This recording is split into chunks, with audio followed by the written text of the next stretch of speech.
What's up guys, it's Tommy here and welcome to a brand new Liverpool transfer news video where we will talk about Jude Bellingham because there is a big update coming out from Germany, and we will also talk about Liverpool's takeover. But first of all, I have to say FSG out now because the latest figures have come out from the Deloitte Money League, and Liverpool are third in the world when it comes to revenue, but in reality they are second because there is no way in hell that Manchester City have the highest revenue. I mean, when you go to any city in the world, in any country, do you see Manchester City shirts running around playing football? Do you see kids wearing Man City shirts? Hell no. So there is no way Man City are with the biggest revenue. They artificially inflate their sponsorship deals and they should be banned from Champions League, from the Premier League. But I already had made a lot of videos about Man City's shady dealings. But what I find it even more disgraceful, or as disgraceful, is that Chelsea in the past 6 months have spent £420 million on players in just half a year, and Liverpool spent 439 million in the past 6 years. So in 6 months Chelsea spent as much money as Liverpool have in 6 years. It's an absolute disgrace because Liverpool have higher revenues than Chelsea, so Liverpool should be spending a lot more money. And I mean, it's absolutely disgraceful that Man City are first and that Liverpool are spending so little money. We are run like a mid-table club in the Premier League, yet we have the third highest revenue, or in effect the second highest revenue in world football. We are even above Man United, Paris Saint-Germain, Bayern Munich, Barcelona, Chelsea, Tottenham, Arsenal, Juventus,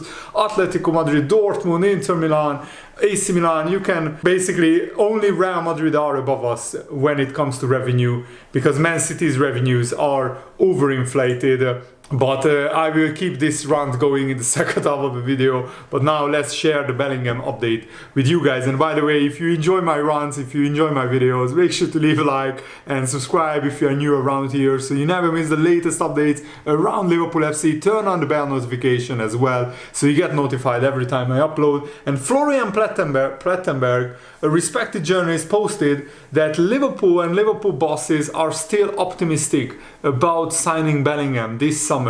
Talks took place between Bellingham and Liverpool's representatives, but it's also important to say that Bellingham hasn't spoken yet personally to Jurgen Klopp so far, and it's an important distinction because that would be illegal. Until Liverpool and Dortmund agree a transfer fee, Liverpool manager officially can't talk to Bellingham, but I'm sure that Jurgen Klopp and Liverpool's representatives have talked to Bellingham's father and Bellingham's representatives. Of course, right now there is no official offer from Liverpool FC because the club also are waiting for the takeover maybe to be completed and for the new owners to splash the cash. Liverpool offers him the possibility to become the new Steven Gerrard. That's what Plettenberg is saying, but I'm not sure how you can say that. Maybe you can entice Bellingham by saying that if you come to Liverpool, you can become a Liverpool captain in the future. But to promise him to become the next Steven Gerrard, I mean, that's ludicrous because Steven Gerrard was probably the best, or one of the best two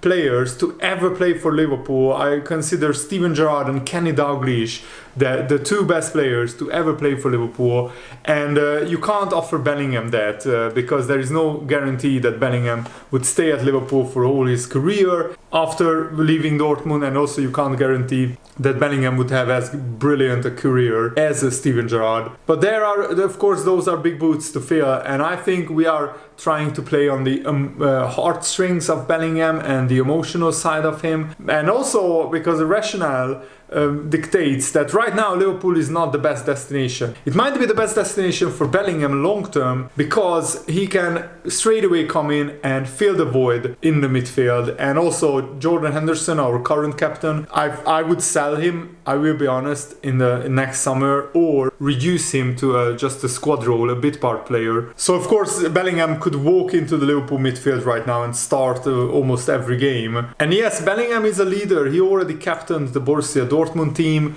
and also he has been playing brilliantly for England in the World Cup and also for Dortmund in the Champions League, in the Bundesliga. So he's already a very mature player. And I think Bellingham is chasing trophies and also chasing that connection with the fan base. He said that one of the reasons why he went to Dortmund, it wasn't because of money, it was because Dortmund have a famously brilliant fans, brilliant atmosphere, and also the city lives and breathes football. And Dortmund is a working class city with a lot of working class people going to the football games. It's similar to Liverpool, even though with ticket prices and the cost of living crisis in England, more and more working class people can't afford to attend football games, which is really a sad reality, that more and more times the fans who can go to football matches are not working class people. But Bellingham wants that connection with the fans, and he wants to create memories. He doesn't want the biggest house, the best car, the most expensive lifestyle.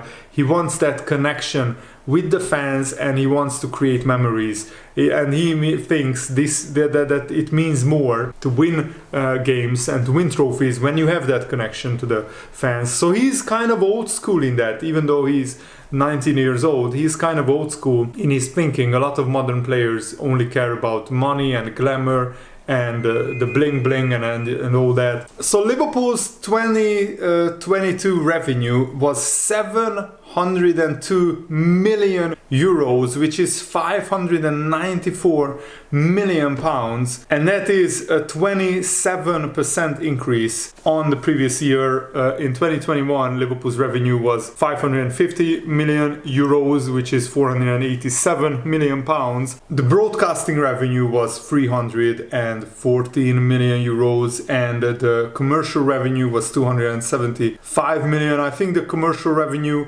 grew the most from last year to this year, because it went from 238 to 275 million. And also the match day revenue, of course, in 2021 it was almost zero. It was only 8 million euros because of COVID, and then it jumped up to 112 million euros, which was like 2 years ago it was 83 million euros, and now it was 112 million. But the growth is really impressive, because to go from 514 million euros in 2018 to 700 million is really impressive by Liverpool. And this is what I don't understand, like, why aren't Liverpool spending more money, because they clearly can afford to spend. And what is also ridiculous is that Man City's commercial revenue increased 1,200%, which means that they have 13x'd their commercial revenue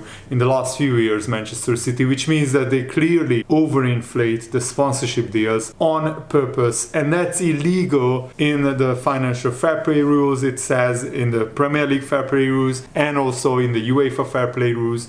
But because Man City have the richest owners, they can basically sue anyone who tries to ban them into oblivion and into bankruptcy. Even UEFA have a lot of money, but what's more ridiculous is Man City's owners are richer than UEFA, and they could sue UEFA into a bankruptcy. I don't want to keep ranting about Manchester City, but when I see these figures, I mean, can you imagine, like, Real Madrid, the institution that is Real Madrid, the biggest football club in the world, I think, and they don't have as big a revenue as Manchester City. When Real Madrid fans, you can see them all over the world. Any corner of the world that you go, you see Man United, Real Madrid, Barcelona, and Liverpool and Bayern Munich fans even, but maybe Bayern Munich not so much. And also Paris Saint-Germain, they are coming up with Neymar and Messi. They have an Mbappe, they have a lot of fans as well. But Man City, I mean, really? Outside of Manchester's, Man City only have a few fans and not a lot. And Danny Murphy also said that it was clear that some of the fringe players and some of the young players showed against Wolves that they want to be in the team, and they showed the hunger, the desire, the application was there, they worked so hard, and it was a brilliant strike from Harvey Elliott. Can you imagine You are a boyhood Liverpool fan growing up. As a fan, Harvey Elliott went to our first Champions League final under Jurgen Klopp in like 2018, I think. It was 2017 when we lost to Real Madrid in Kiev. Harvey Elliott was there as like a 15-year-old football fan with his family. And then he gets signed by Liverpool from Fulham, and then he gets into the first team, and then he scores that brilliant goal against Wolves, an FA Cup winning goal, winning an FA Cup tie. And imagine how he felt. That must have been the best feeling in the world. I mean, I'm a huge Liverpool fan since I was a teenager, and it would have been an absolute dream to even play once for Liverpool, but to play a full season and to score a goal like that for Liverpool, I can't imagine how Harvey Elliott felt. And there was a poll carried out on a website. It was called the Premier League End of Season Prediction Campaign, and 58% of Liverpool fans predicted Liverpool to finish in the top 4 and to achieve Champions League qualification. Basically, the prediction was Arsenal to finish 1st, Man City 2nd, Man United 3rd, Liverpool 4th, Newcastle 5th, Tottenham 6th, Chelsea 7th, Brighton 8th, Brentford 9, Aston Villa 10th. I don't want to read the full table, but Bournemouth, Everton and Southampton were the 3 teams to get relegated. And I think seeing the current Premier League table and how it's going, I think that's quite accurate. Everton are in huge trouble, Wolves are on the up, Leeds United will be fine, West Ham will be fine, especially after signing Danny Ings. They had the goal scoring problems all season, and I really want Arsenal to win the title because I don't want Man City to win it, I don't want Man United to win it. I would love to see Liverpool win it, but we are like 20 points off Arsenal, so I think we don't have really a chance. And Jurgen Klopp also said that those players that helped Liverpool win the FA Cup tie against Wolves, they had forced their way into contention to start the Premier League match against Chelsea. And I really hope that Joe Gomez, Naby Keita and also maybe Bajcetic or Harvey Elliott could start against Chelsea. But my starting 11 would be Alisson in goal, Trent, Konate, Gomez and Robertson, because I think Matip was absolutely shocking, and also we need probably Gomez's pace with Konate's pace to cope with Chelsea's very quick attack, especially now that they signed Mudryk. He's a lightning fast player, so Liverpool will need to have all the pace in defense. And also I would play Fabinho just because it's Chelsea, it's a huge game, and Bajcetic, he can't play every game, he's still a kid, basically really a youngster, a teenager. But I would start Keita on one side and Thiago on the other side of Fabinho,